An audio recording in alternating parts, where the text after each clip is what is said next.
Substance. Podcast stupéfiant. Bonjour à tous, bienvenue dans Substance, Eva et l'amour perdu de soi, épisode 1. Dans cette nouvelle série, on va entendre le récit d'Eva, une trentenaire française qui recherche sans relâche une thérapie qui lui permettrait enfin de s'épanouir et de vivre débarrassée des angoisses qui lui empoisonnent la vie depuis l'adolescence. Son parcours est assez exemplaire des nouveaux consommateurs de psychédéliques qui ne les consomment pas en première intention pour des raisons ludiques ou d'exploration psychonautique, mais qui les découvrent comme une nouvelle étape de leur parcours thérapeutique après avoir essayé d'autres techniques. Son histoire va nous permettre d'entendre ce que les psychédéliques peuvent apporter à ces parcours thérapeutiques. Elle nous raconte son histoire en 3 épisodes. Réglez le son, mettez-vous bien et écoutez, vous êtes dans Substance.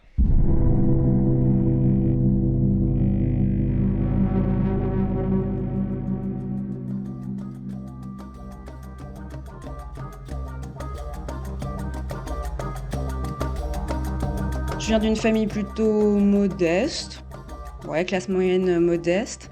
Je suis fille unique parce que mes parents n'ont pas pu, ma mère pouvait pas avoir d'autres enfants et c'est même assez...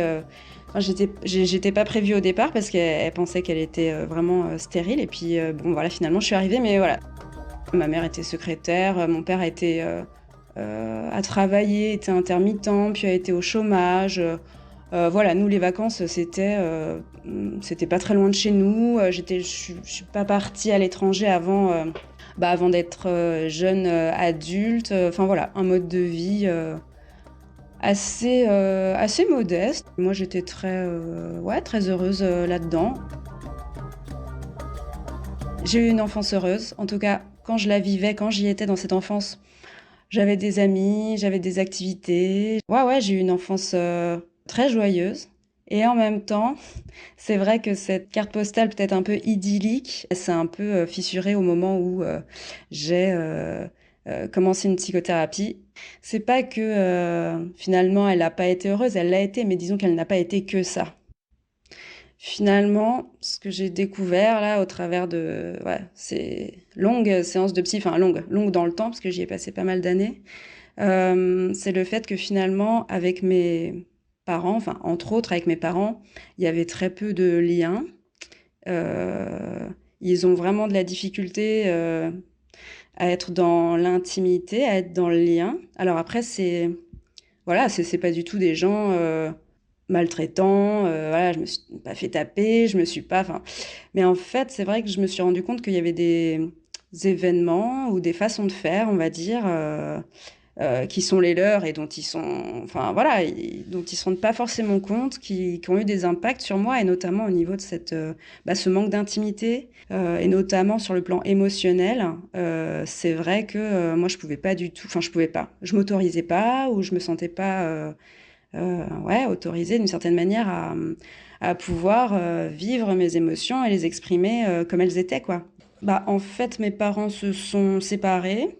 Donc je vivais un peu chez mon père, un peu chez ma mère, mais en fait, il y avait vraiment personne qui s'occupait de moi, c'est-à-dire que ma mère, elle avait rencontré quelqu'un, elle était complètement dans une passion amoureuse dans laquelle elle était, je sais pas comment dire, complètement fondue là-dedans, complètement absorbée par ça et elle m'a un peu oubliée, je dirais. Puis au bout d'un moment, je vivais plus que chez mon père et je continuais à voir ma mère un petit peu, mais finalement, quand j'allais la voir, donc chez elle et mon beau-père, finalement, on passait absolument pas de temps ensemble, quoi. Elle était pas du tout, elle était vraiment pas disponible. Et en fait, jusqu'à ce que le contact soit quasiment rompu complètement avec ma mère, c'est-à-dire qu'il y a eu une période quand j'étais au lycée qui a peut-être duré 2 ans, je dirais, où j'ai pas le souvenir. Peut-être qu'on s'est vu 1 ou 2 fois par an pour Noël et l'anniversaire, mais sinon il y avait vraiment pas de contact entre nous du tout. Donc je vivais chez mon père à plein temps à ce moment-là. Et c'est vrai qu'il n'y avait pas non plus du tout de contact, quoi. C'est-à-dire que je me souviens même...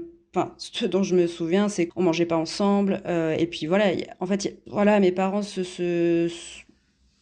s'inquiétaient pas trop de comment j'allais. Et moi, j'allais extrêmement mal. J'étais dans une relation amoureuse qui était très destructrice.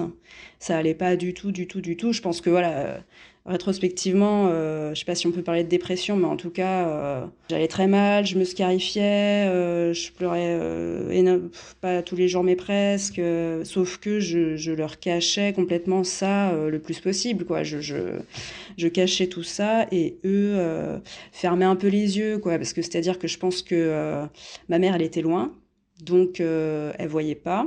Mon père, il était quand même un peu aux premières loges parce qu'on vivait tous les 2.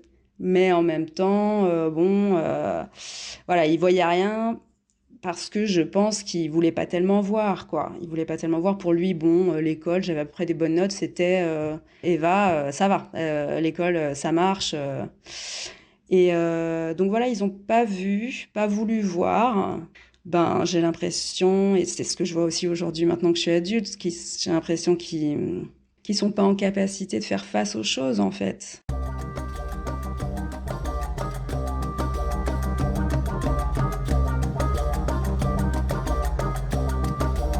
Alors j'ai beaucoup fumé de cannabis à l'adolescence. J'ai commencé en troisième, quoi. J'avais 14 ans et disons que j'ai fumé quotidiennement pendant tout le lycée. Mais en fait, ça m'allait pas trop. Dans le lycée où j'étais, il y avait quand même un bon groupe de fumeurs et moi j'étais avec ces personnes-là et donc je fumais, mais en fait ça allait pas tellement parce que je faisais beaucoup. Ouais, ça m'arrivait quand même pas mal de fois de faire des chutes de tension, donc des malaises vagales. Et puis, voilà, je me souviens que ça pouvait développer une forme de paranoïa ou de... Pas toujours, hein, des fois c'était des moments festifs, mais quand même, si à cette époque-là j'avais pu m'écouter vraiment, bon bah, c'est pas quelque chose que j'aurais fait, ou en tout cas pas autant, parce que c'est vrai que je fumais vraiment quotidiennement du matin au soir, et y compris même chez moi, le soir, tous les soirs, je fumais un joint avant de m'endormir, donc c'était très, très présent. Il y a eu quelques occasions pour prendre des drogues dures, entre guillemets. Ça me faisait vraiment très très peur. J'avais très très peur de ça. J'en avais une image assez mauvaise, comme quelque chose de, bon, voilà, d'un peu dangereux. Alors, en fait, j'étais complètement dans l'ignorance. J'avais absolument aucune connaissance là-dessus, donc ça me faisait très peur.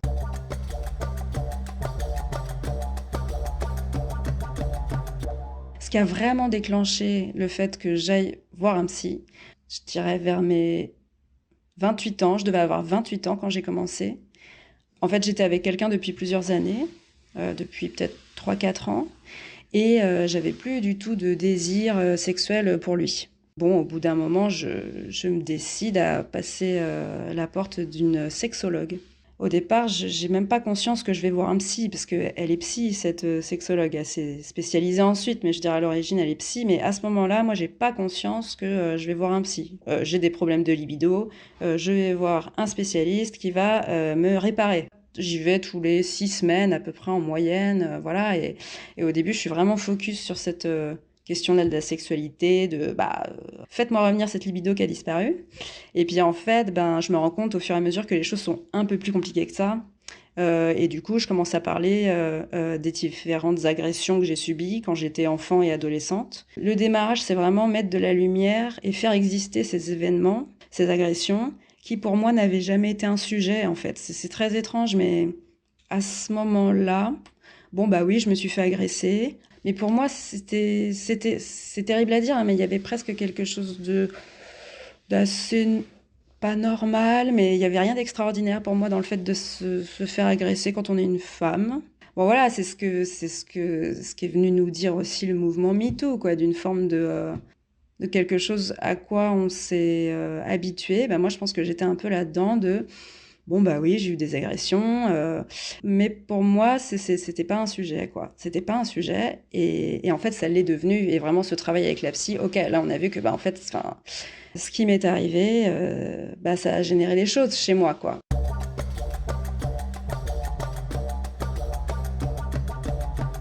Après avoir parlé de les différentes agressions et souvent à caractère sexuel que j'ai subies, j'en suis venue aux parents. Et en fait, voilà, j'ai vu cette personne avec qui j'ai fait beaucoup de MDR. En fait, c'est une technique d'hypnose.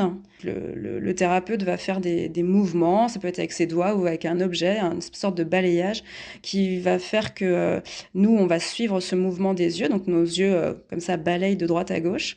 Et l'idée, c'est de traiter des souvenirs traumatiques qui sont émotionnellement extrêmement actifs encore. Et donc, c'est de pouvoir retraiter ces informations, ces événements qui sont traumatiques et qui nous activent émotionnellement. Genre, je sais pas si ça les range dans un autre endroit ou ça les... Mais en tout cas, à la fin, on est... il n'y a plus la charge émotionnelle, le souvenir active plus comme ça d'une manière très très forte, quoi. Et ça a permis de résoudre pas mal de choses, et notamment, voilà, je me souviens d'une séance fondamentale où ça a pu, où on a travaillé sur justement ce lien avec mon père, enfin, des séances sur mon père, j'en ai fait mais des centaines et des centaines. Enfin, vraiment, il y avait quelque chose là avec lui d'extrêmement difficile. Et en tout cas, il y a une séance qui a vraiment aidé, donc de MDR, sur ces sensations physiques que j'avais pour lui qui me tordait le bide vraiment quand je le voyais. Et là, c'est une séance qui a vraiment permis de soulager en partie ça. Et après, ça a été mieux avec mon père. Alors, c'était toujours pas la panacée, hein, mais en tout cas, la thérapeute faisait venir des images, quoi. C'est-à-dire qu'elle faisait quelques balayages comme ça avec ses doigts. Et puis ensuite, elle demandait, voilà, qu'est-ce que vous voyez? Est-ce qu'il y a une image, un bruit, un son, etc. Et après, on déroule vraiment quelque chose, quoi. C'est-à-dire, alors je sais plus moi comment c'est parti, mais en tout cas, il y avait quelque chose avec mon père. Et puis de fil en aiguille, d'image en image, on creuse, on avance, jusqu'à ce que j'arrive à cette idée qui me vient comme ça, que je comprends pas, mais que j'essayais pas de comprendre, quoi. On est vraiment dans, je sais pas, peut-être avec mon inconscient qui exprime quelque chose à ce moment-là. Et donc, je dis à ma thérapeute ce qui vient, même si moi, ça me paraît complètement étrange comme idée, mais qui est « mon père me mange ». Voilà, j'arrive à ce truc-là, qui est super bizarre, mais je lui livre le truc. Et elle me dit OK. Et voilà, elle fait les balayages avec les doigts, etc. Et je crois que c'était la dernière image, qui paraît complètement surréaliste, quoi.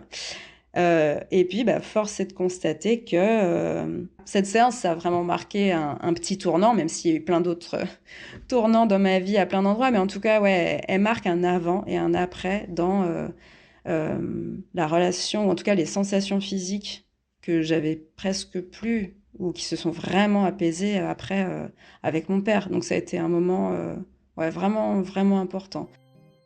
En tout cas, les sensations physiques, ça s'était apaisé.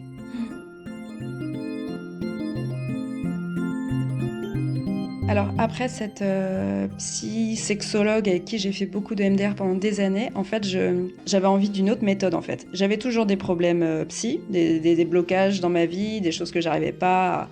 J'avais avancé, mais je sentais encore beaucoup de difficultés, quoi. Et donc j'ai changé de psy à ce moment-là, j'ai vu quelqu'un d'autre avec d'autres méthodes. Donc lui, je l'ai vu pendant 3 ans. Et c'est vrai qu'avec lui, j'ai été plus à fond dans le travail parce qu'en fait, la sexologue, je l'ai vue pendant longtemps, mais j'y allais tous les 6 semaines en moyenne. Là, lui, je le voyais une semaine sur 2, voire parfois toutes les semaines. Donc j'étais vraiment...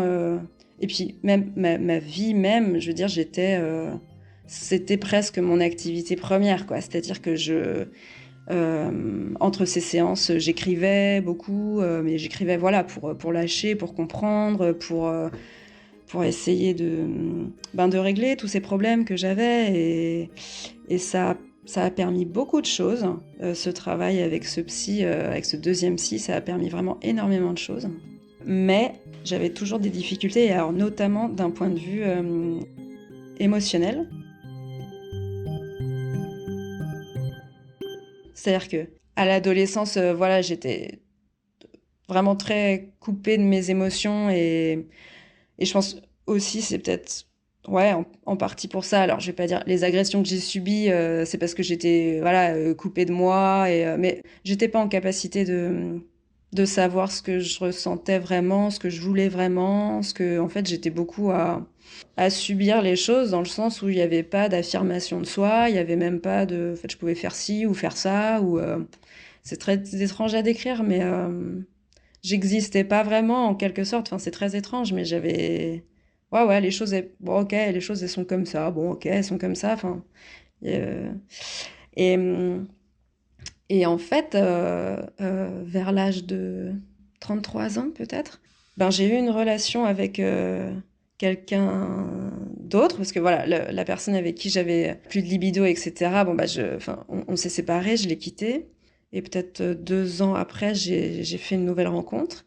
Et déjà, moi, j'avais vraiment beaucoup changé, quoi. C'est-à-dire que le travail psy avait déjà porté ses fruits et j'étais plus, un peu plus alignée avec moi-même, un peu moins à côté de mes pompes. Et en fait, cette relation avec cette personne, ça a réveillé une hypersensibilité absolument dingue. Mais ça m'est vraiment tombé dessus, quoi. C'est-à-dire que tout à coup, j'avais des émotions mais volcaniques. J'étais en larmes, j'étais hyper agitée, enfin, ouais, j'ai l'impression que cette relation amoureuse a, je sais pas, comme ouvert une porte où tout d'un coup, moi, je me prenais mais des déflagrations émotionnelles absolument dingues et je me prenais ouais, en pleine figure une espèce d'hypersensibilité avec laquelle j'avais jamais vraiment vécu, quoi. Donc c'était très déstabilisant pour moi, tout d'un coup, à peu près ouais, 33 ans, de vivre avec ça. C'était vraiment déstabilisant pour moi parce que j'avais l'impression de complètement subir ça, de pas trop comprendre ce qui m'arrive, pourquoi il se passe ça, et puis vraiment cette idée de perdre le contrôle totalement sur ce qui m'arrive, sur ce que je ressens. Et puis j'avais à ce moment-là pas du tout d'outils de régulation. Après voilà, je pouvais quand même travailler. Et puis ce qui a été heureusement assez génial pour moi, c'est que la personne avec qui j'étais, lui, était très très accueillant et très ouvert là-dessus et très compréhensif. Donc en fait, il m'a vraiment aidé, quoi. C'est-à-dire que cette rétention dans laquelle j'étais jusqu'alors, pendant toute mon enfance, mon adolescence, etc., là, lui, enfin, voilà, rétention plus ou moins consciente, inconsciente. Enfin, là, de toute façon, je pouvais plus. Enfin, voilà, ça sortait de moi d'une manière absolument incontrôlée. Mais voilà, la personne avec qui j'étais à ce moment-là, lui ça lui faisait pas peur. Déjà, je pense que moi ça me faisait peur, mais lui non. Et il était complètement en capacité de m'aider dans ces moments-là, quoi, d'une manière vraiment intelligente et dans un vrai accueil. Donc en fait, euh, bon bah déjà, voilà, je pouvais les exprimer. Enfin, de toute façon, j'avais pas le choix que de les exprimer. C'était même pas un choix, quoi. C'était, voilà, ça sort de moi comme ça, là, d'une manière vraiment d'un tsunami, quoi. Mais en tout cas, j'ai pu, ben, ouais, avancer avec lui. Il m'a aidé vraiment beaucoup.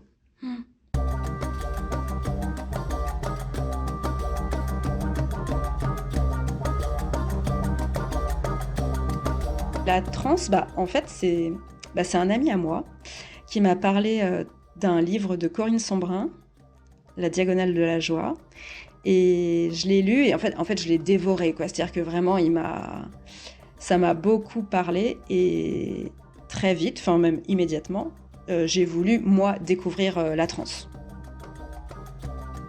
1 mois ou 2 après avoir lu le livre, j'ai été faire un stage à Paris, euh, où en fait, bah, il y avait sur les 2 personnes qui nous encadraient, il y en avait un qui avait été formé avec Corinne Sombrin à la TCAI, donc transcognitive auto-induite. Et donc le but de ce week-end étant d'une part de nous faire découvrir la transe et puis d'autre part qu'à la fin on sache nous-mêmes auto-induire cette transe pour pouvoir chez nous, enfin chez nous ou à n'importe quel moment générer ça. Et ce qui me plaisait là-dedans, bon même si évidemment il y avait de la peur, il y avait de l'appréhension face à ça parce que c'était l'inconnu et puis en plus avec une dimension ouais, vraiment un inconnu qui était à la fois pour moi excitant et en même temps qui me faisait vraiment peur. Mais ce qui me plaisait et ce qui faisait que je voulais y aller, c'est qu'il n'y avait pas de substance, justement, qu'il n'y avait pas de produit, qu'il n'y avait pas d'autre inducteur que nous-mêmes. Et ça, bon, il y a pour les premières trans, il y avait de la musique, mais en fait, après, au moment de l'auto-induction, il n'y avait même pas de musique. C'était vraiment à nous de trouver le chemin pour rentrer en transe. Et cette idée-là qu'il n'y ait justement pas de produit, pas de substance, et que ce soit une capacité qu'on ait et qu'il s'agit juste de la mettre en œuvre, de la réveiller, ça me rassurait finalement. Que ce soit entre guillemets naturel, quoi, qu'il y ait quelque chose de... Ouais, c'est entre moi et moi, il n'y a rien d'autre qui intervient, c'était rassurant pour moi.